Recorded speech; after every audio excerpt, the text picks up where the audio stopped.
if we continue to have free will here on earth, do we have free will in heaven?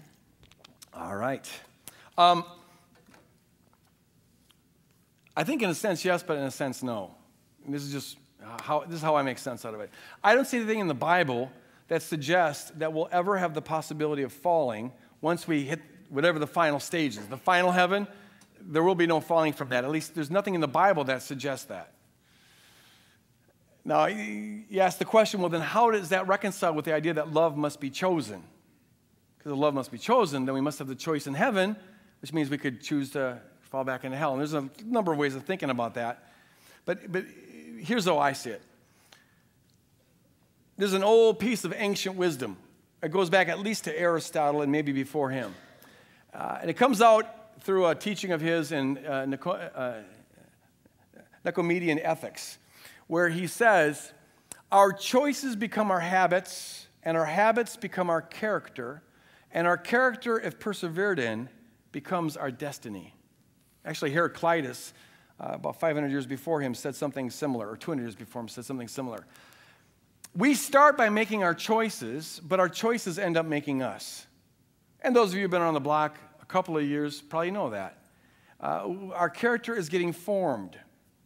And I would argue that our ability to choose otherwise, what's sometimes called libertarian free will, I can choose this or that, that is actually a subsidiary kind of free will. That is a provisional free will that's meant to, from God's perspective, meant to create in us the highest form of freedom, which is where we don't only choose love, but we are now loving beings. The choice for love is now part of who we are. And so there is no possibility of choosing against love, which is the kind of love God has, which is the highest form of freedom there is. Think about it this way. Who's more free? A new husband who goes to the office and had an argument with his wife, and then the hot secretary starts to hit on him, and he's really caught in the grips. Should I go with this or not?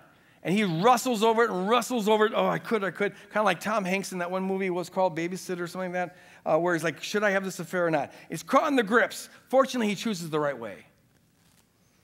Now, as time goes on, if he keeps on choosing that right way, I submit to you, it'll become easier. If he keeps on choosing the wrong way, that will become easier too. But suppose he keeps on choosing the right way, and there comes a time where now his character is so solidified that the secretary hits on him, and he just had a fight with his wife, but now his character is so solidified, that's not really even a violation. He still has to make a choice, but his character is so solidified, God knows, even if he doesn't yet know, that in fact it's certain he will choose to stay faithful to his wife. I submit to you that the person who doesn't have to wrestle through the grips of decision is more free than the person who does have to wrestle through the grips of decision.